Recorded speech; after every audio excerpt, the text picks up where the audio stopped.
How's it going, everyone? Grant Cohn here. Really late, calling this an instant reaction to day one of the Niners-Raiders joint practices. It ended like 5 or 6 hours ago. And I needed to eat because the Raiders didn't feed me. And that was the main takeaway from today's joint practice, that I was hungry and cranky. You could say I was hangry. And you know what? I don't take that lightly because I work hard. And I expect a little respect. But that's okay. We'll talk about them later. We need to talk about what I did see. It's hard. I think a lot of people are trying to act like they had the best vantage point today at practice. Like, oh, I was the dude with the binoculars in the one spot, up in a perch in a tree, like who saw it best. Like, no, you weren't. We were all sitting together. None of us saw a damn thing. Except for me. I saw everything because I have 20/10 vision. So we got to talk about Brock Purdy, Jimmy Garoppolo, all the quarterbacks, whatnot. Practice was a ridiculous exhibition because we couldn't see much. But at the end, in the middle field, there was like one thing going on, which is rare for a joint practice. Usually there's a million things going on. But they had everything concentrated in one field, and it was like, a scrimmage, essentially. First team against the first team. Raiders and Jimmy would go first, then Brock and the Niners would go second, and it was a clear time to compare them. And so let's compare Brock Purdy and Jimmy Garoppolo. Jimmy had the better day. Jimmy led each guy had 2 drives against the other team's starting defense. Jimmy led 1 touchdown drive. On the other drive, he had a deep throw to Devontae Adams that led him out of bounds. Like a Jimmy special. Brock, on his drives, he threw an interception and then couldn't convert on the second one. So Brock was facing the weaker defense. It's just really interesting. I'm not saying that Jimmy's a better quarterback than Brock. I'm just saying that Jimmy was better than him on this day. And what that kind of shows is like, forget who was better on this day. What sticks out is that they basically throw the same passes. They're very similar. They look a little different. Maybe Brock runs around a little bit more, but when the ball leaves their hands, they essentially run the same passes. And you could see it, like Jimmy would play and he would throw the slants and the checkdowns to the running backs and the 15-yard pass over the middle. And then Brock would come on the field and he would throw the slants and the little check down to the running back and the 15-yard pass over the middle. And it's like, yeah, the Niners ran Jimmy Garoppolo out of town, moved mountains to get his replacement, who was supposed to be a whole different skill set on a whole different level. And then now they're with Jimmy Jr. They moved mountains to get back to where they started. And they're pumping it up like this is great. Because the whole thing with Jimmy was that he wasn't good enough. It wasn't just that he was injury prone. It was that he wasn't good enough. He was limited. Couldn't push the ball down the field. Now they have the same limitations. And it was on full display in this joint practice. 2 very, very similar quarterbacks. Jimmy Garoppolo and Jimmy Jr. And today, Jimmy Sr. had the better day. Tomorrow, Jimmy Jr. could have the better day. But it's to me, it should be disheartening that the Niners pushed one guy out to bring in the next guy who's the same, and they're saying this guy's the real deal. I can't get over him saying that Brock's the real deal. Like, let's pretend you're in a barbershop talking sports, and you say, man, that Brock Purdy's the real deal. I feel like, like the record stops, the needle skips. They're like, man, you got to get the hell out of it. You can't talk sports in this barbershop. Muhammad Ali was the real deal. Willie Mays was the real deal. Wayne Gretzky was the real deal. Brock Purdy? Maybe one day you could say that about him, but no one is the real deal after 7 starts. No one in any sport. So the Niners have, and I just think it's funny, Jimmy wasn't good enough, but Brock is. What's the difference? Well, Brock just makes less money. So this skill set is okay if it's cheap? I don't think so. I think no matter what you're paying for this skill set, it's not good enough. Better to pay nothing for it than a lot, but it's still not good enough. You could say that I'm being negative, but 9 of 16 with an interception and a couple touchdowns in the red zone.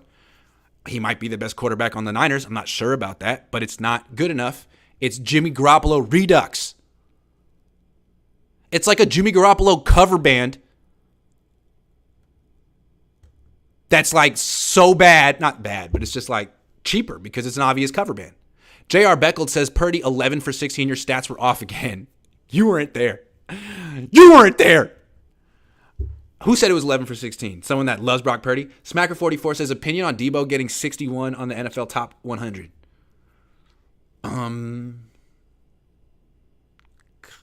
Kind of, I feel like Debo's hard to rank because he had that one great year and he's had some really bad years, and it's like you have to average them out. I don't know. It's almost generous considering he's had one great year, although 61 isn't that high. Greg T says, life is about expectations, so should we expect the defense to take a big step back? More food reviews, please. Man, there was no food at this freaking place. I wish I could have reviewed any. I would have reviewed a bag of Lay's potato chips. I would have reviewed anything. Peanuts. They didn't have it. I'm gonna have on my day off. I'll try. Expect the defense to take a big step back. I don't know. I do think it's kind of interesting that Bosa isn't here for the new coordinator who's trying to do new stuff.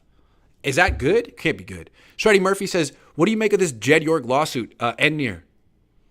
I don't know, man. I'm over here covering practices that I can't see. You tell me. Doesn't sound good, but I'm not privy to the inside info, insider trading allegations. Al Lacosal Jr. in charge of media relations. I don't know who that is, but LOL. John B. says, thoughts on Brock admitting he's not fully recovered? Well, if he could throw every pass, then that would mean he's fully recovered, right? At least he's being honest. The Niners are so defensive about it. Good for Brock. Looks like the Blair Witch Project. Were you like looking up my nose? Sorry. I really don't like streaming from hotel rooms. Antonio Espindola says he's still a member. Oh, you're just like a member anniversary. Thank you, Antonio. J.R. Beckel says, can we agree that it's reasonable to say Purdy will end the year as a top 10 quarterback in the NFL? No. Why is that reasonable? Is it even reasonable to say that Purdy will end the year as the 49ers starting quarterback? That would assume that the Niners could keep him healthy. So I don't know. Brandon Crow says, Stroud with a pick and a sack already. That's all. Thank you, Brandon. Appreciate you. Moving on. So center stage today was Brock Purdy versus Jimmy Garoppolo. It was like the Spider-Man meme pointing at each other.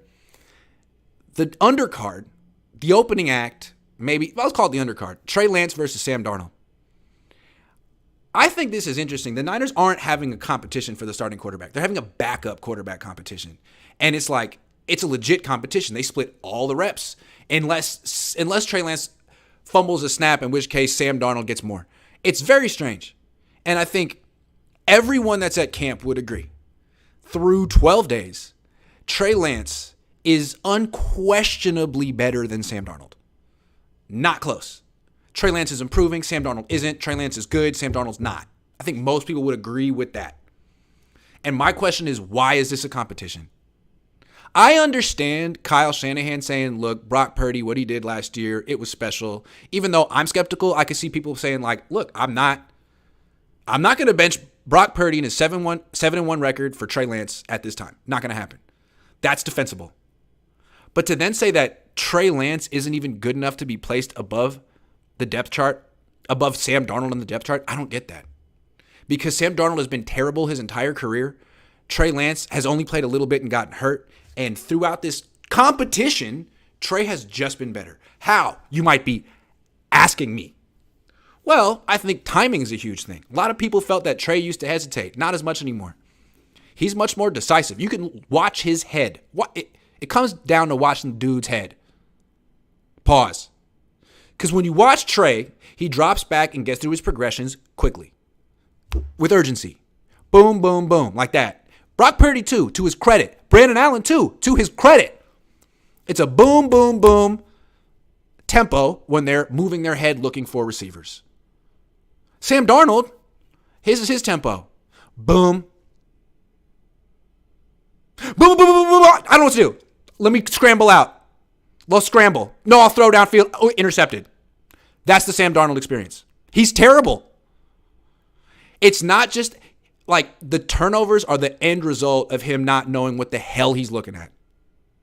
And him just locking on his first. Like, he seems like he's going out there with no confidence saying, hey, man, I got Kyle Shanahan calling plays and I'm just going to trust him wherever he tells me. Whatever the first read is, I'm going there. And if it's not open, he's going to watch that guy for a while. Like, he's going to get open eventually. It's freaking Brandon Ayuk. And if he doesn't, he's like, well, I don't know what to do now. That's not playing quarterback, and that's not what Trey Lance does. What I think is cool about Trey Lance, he may not be better than Brock Purdy right now. I don't know. They're not competing. It's hard to compare them. But you can see for sure that his timing and rhythm in the pocket is way better than it used to be. It's like Brock Purdy. It's better than Darnold. His accuracy is better than Darnold. His release is quicker than Darnold. I don't understand why this is a quarterback competition. The competition should be between Darnold and Brandon Allen, and frankly, I would think Allen would win that because Allen knows the offense. He was with the Bengals, the same system essentially, and I don't know, he doesn't freaking hesitate like Darnold does. I don't know why the Niners thought Darnold would have this great rebirth here, and why they keep waiting for it when it's happening with Lance right next to him, and they're like, no, it's going to happen with Darnold. Forget Darnold. He doesn't matter. Lance is the one you moved heaven and earth to get. He's the one you mortgaged the future for. He's the one who's improving, and you're like, I don't care. I'm not moved. We want to see more of Sam Darnold. That is the most bizarre thing of training camp. Trey and Purdy should be competing. And if Purdy wins, great. I don't understand why they're afraid to have Purdy compete. If he's so much better than Trey Lance, let him compete. Purdy will win. Making Lance compete with Darnold it's so weird and inexplainable, it almost seems personal. What did Lance say to you? What is going on? Because I've watched Sam Darnold in person for a few weeks, and man, I'm going to tell you what he looks like. He looks like Sam Darnold. You know what Sam Darnold looks like. That's what he looks like. Super strange. Nathan Flores. I'm guessing Brock, Kittle, Fred, Kittle, Armstead, and who else for captains? Brock, Kittle, Fred, Kittle. How about younger guys who've been out there the entire time? How about Hufanga, Gibson, Warner, Hargrave, Greenlaw? Who else? Jake Brendel? Not Juszczyk. Ayuk? How about Debo? If you make Debo a captain, does that make him more motivated? You're a leader, Debo. How about that? I think that could work because I think Debo has a leader in him. Pause. LC says, what are your plans for tomorrow? This shit again. Go to the Raiders and not be able to watch and pretend like I did. Not pretend. Can't believe the Raiders practice situation. It's just gross. I'm going to talk about it in a little bit, Antonio. I've been to some of these joint practices. It just wasn't generous what they did. When can we ask Kyle Shanahan when Trey Lance gets to compete for quarterback one? Niners daddy. Good question. Let's see what he does in the preseason game coming up. Cody Walker says, if all Raiders practices are like this, does that mean that the reporters have been able to see Jimmy throw picks from a mile away? To be fair, you know when a quarterback throws a pick because the defense goes crazy. That's like the easiest thing to tell. Josh Wyatt, can we start calling him Sam Dismal? Yeah, sure. Ayuk Madden rating higher than Debo, says Joshua. Should be. Although, I think it should be. I just think Debo's a better fit for this offense. It's a run-first offense. He can play running back. You have a weak-arm quarterback. He runs the shallow routes. Ayuk to be fully taken advantage of, that's not the right phrase, would be in like a vertical passing offense. I still feel if you took Justin Jefferson off the Vikings and put Brandon Ayuk on that team in that role, he might not be as good as Justin Jefferson, who's supposed to be the best in the world, but I think his numbers would be freaking comparable. Real close. And I can not prove that. RJ says, here's $2. I appreciate it. Kevin, Kyle went on a Kendall Roy bender, yikes, after the Lil Wayne concert and traded up for Lance after watching his highlights. I feel bad for Trey. It's funny that you say that, but it feels like there's some truth to that. I don't know what Kyle was thinking, but it feels like he was about to get Matthew Stafford, lost out, panicked, did like a month's worth of homework on Trey Lance, convinced himself that he was pro-ready, drafted him, brought him into camp, and was like, damn, I was wrong. Oops. He was like, guys, oops. Sorry. You know that guy I mortgaged the future for? I was wrong. Oh, well, at least, Jed's not going to fire me ever, so I don't care. I'll just prop up some 7th round pick and say that he's the real deal, and everyone will believe me because it's San Francisco and they think I'm a genius. Whereas if I tried this in any other market, they'd laugh me out of town. But thank God I'm on the West Coast in this market where everyone just eats it up. It's great. In Washington, me and my dad didn't last for 4 years. So we were out of there. And we went to the playoffs. 4 years. Here, I essentially have a lifetime contract. It's hilarious. So, oops. Sorry, Kevin.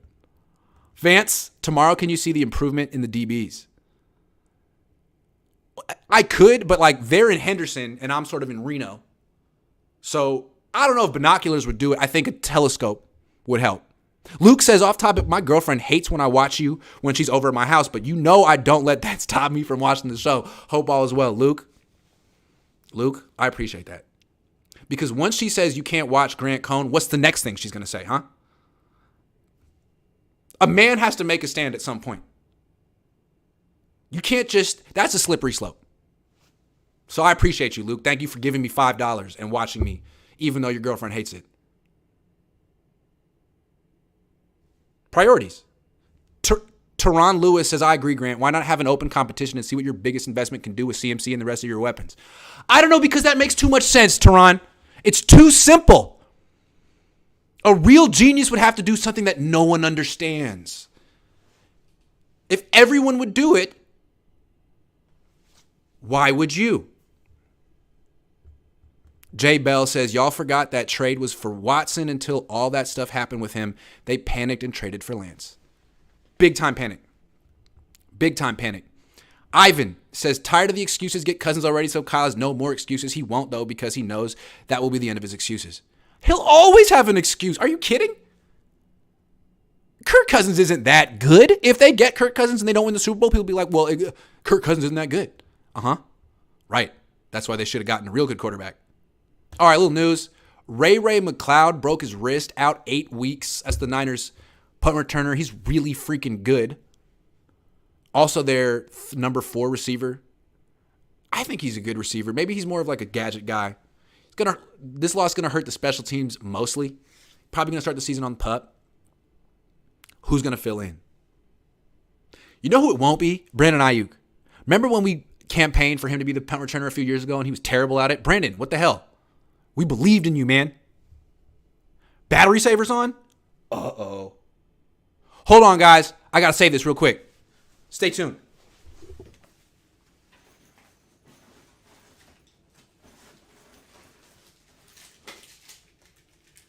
Whew! That was close, guys.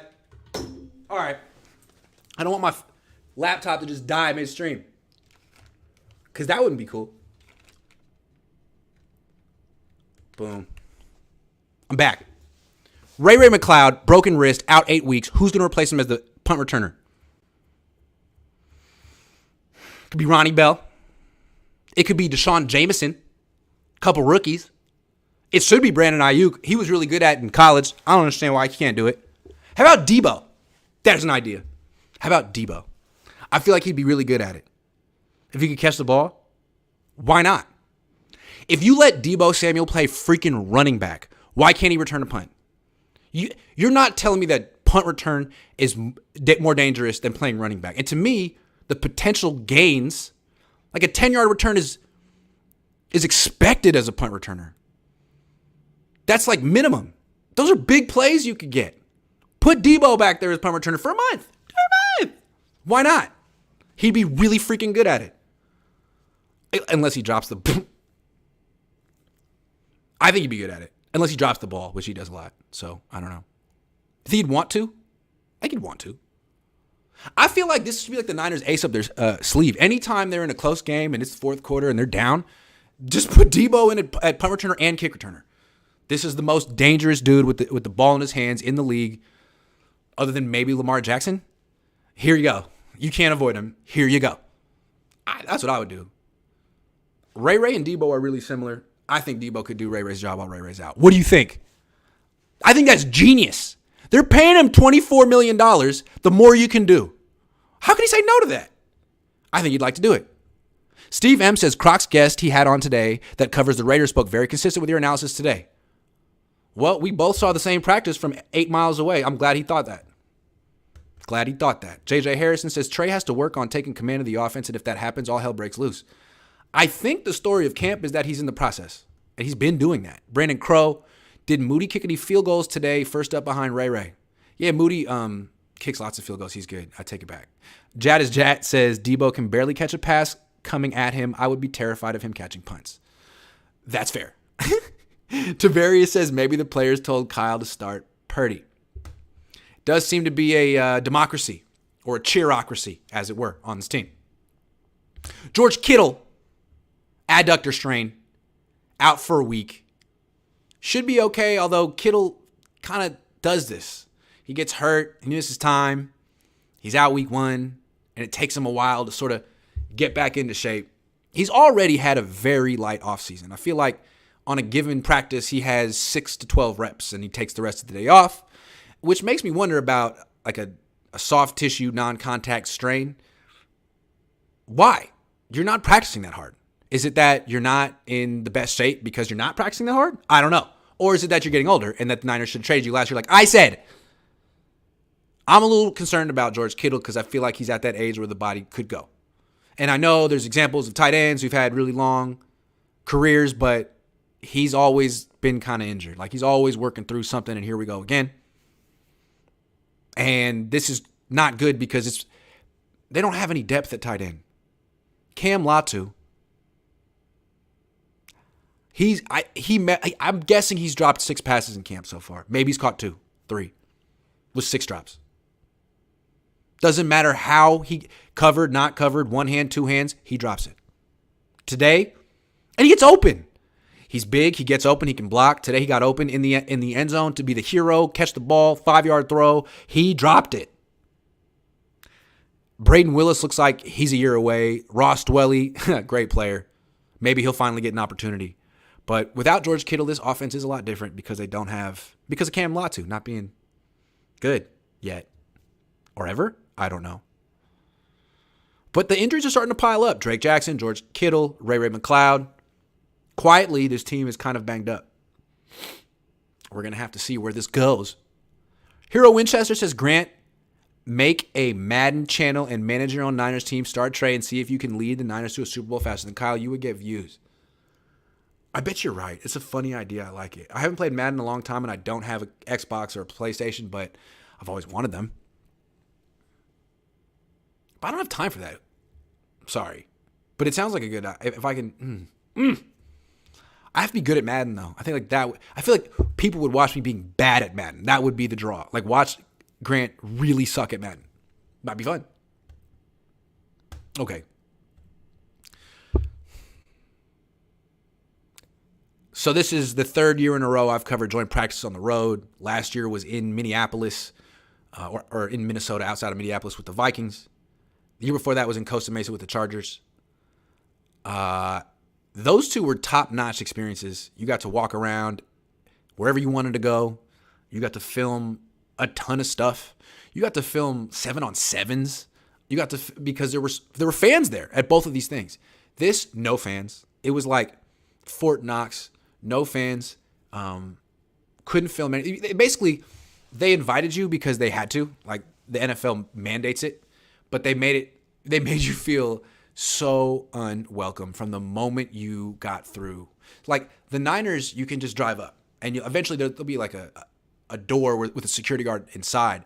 The Raiders have a compound with a gate, and it almost feels like prison. Like there's there might be snipers on the roof or something. Like there's a gate. You gotta tell them your name. They open the door. You know what I'm saying? I'm not using English very well right now. So they make you feel like you're really unwelcome right as you get in. Then you get into the press room, and it's small for like one team, not like 2, which is what you have. And so there's nowhere to sit because I didn't get there too early. So that was cool. Nowhere to sit, and then nothing to eat or drink. Coffee been nice. A donut, anything. No. And it's funny. It's like, I'm not trying to complain, but like the Niners feed you every day. Like they're inviting you there to be there all day. They have bananas, fruit. sandwiches, anything you need. And they have a huge freaking media room because they want to host Super Bowls and stuff like the Raiders, and they want to be able to like fit an entire press. Anyway, gives me a whole new appreciation for the 49ers because the Raiders are ridiculous. Then you get on the field and you're essentially not welcome. They're like, don't watch. You can't film anything, and you're going to be at least 100 yards away from the action. Sorry, not sorry. That was the Raiders. Sorry, not sorry. And they lock it down like what they're doing is so ahead of the curve. They are inventing the next phase of football.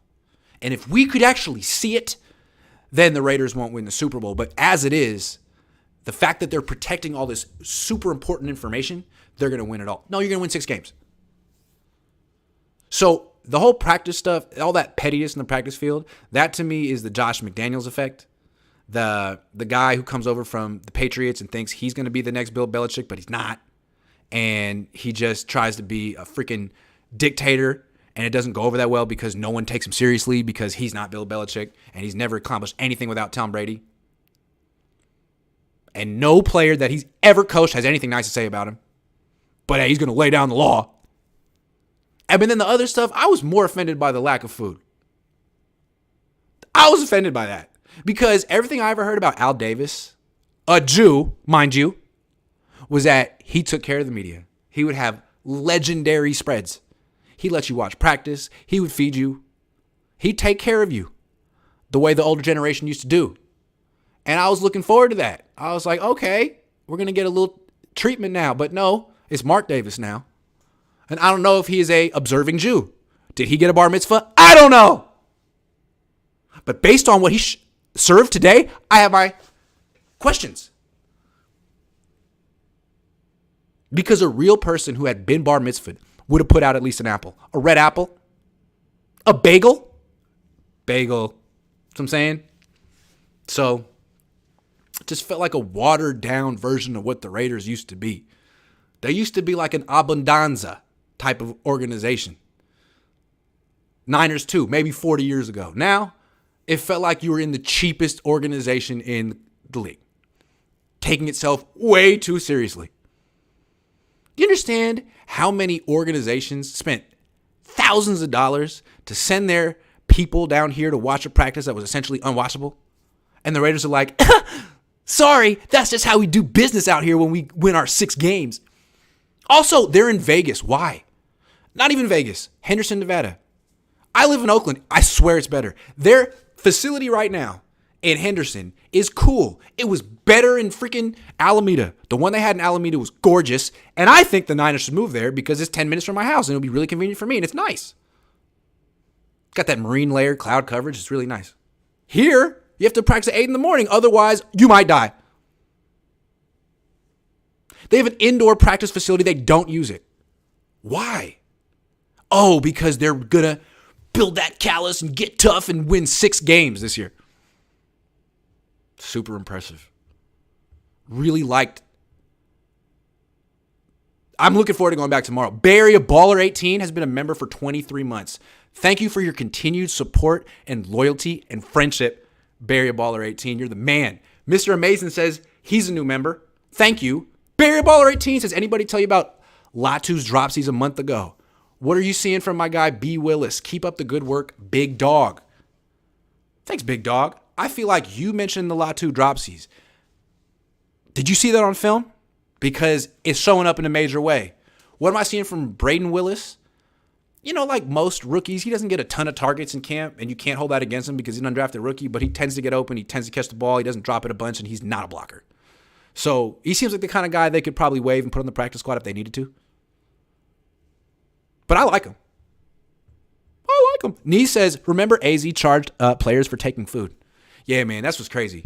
You realize there's some really cheap organizations out here, and the Raiders are one. They weren't back in the day. I mean, maybe with players, but not with the media, and that's what matters.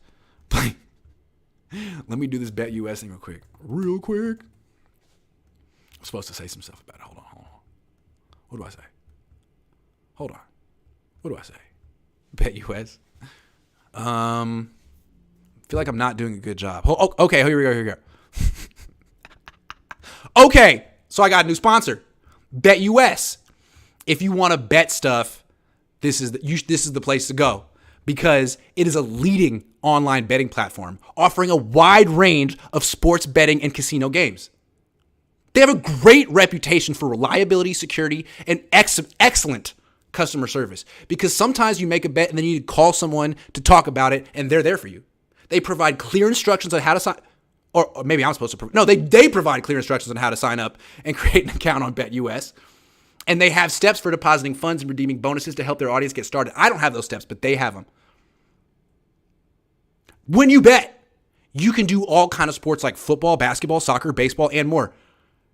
And they have so many options like pregame, live betting, parlays, and prop bets. Do I know what a parlay is? No, but you can do it, and that's what counts.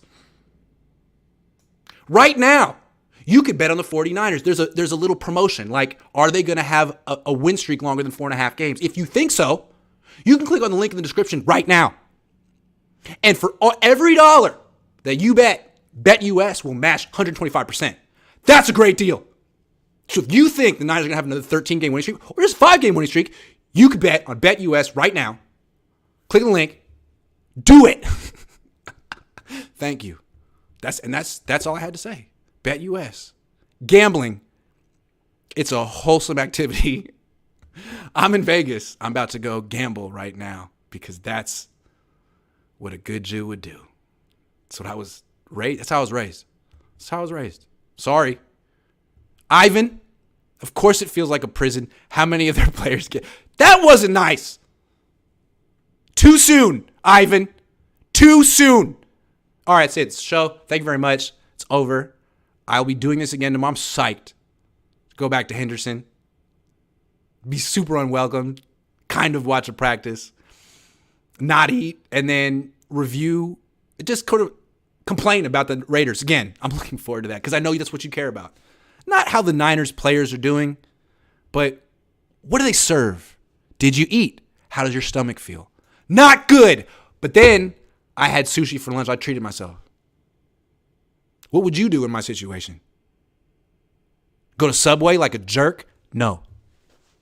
You got to treat yourself. So this day just got a whole lot better. Thank you. Goodbye.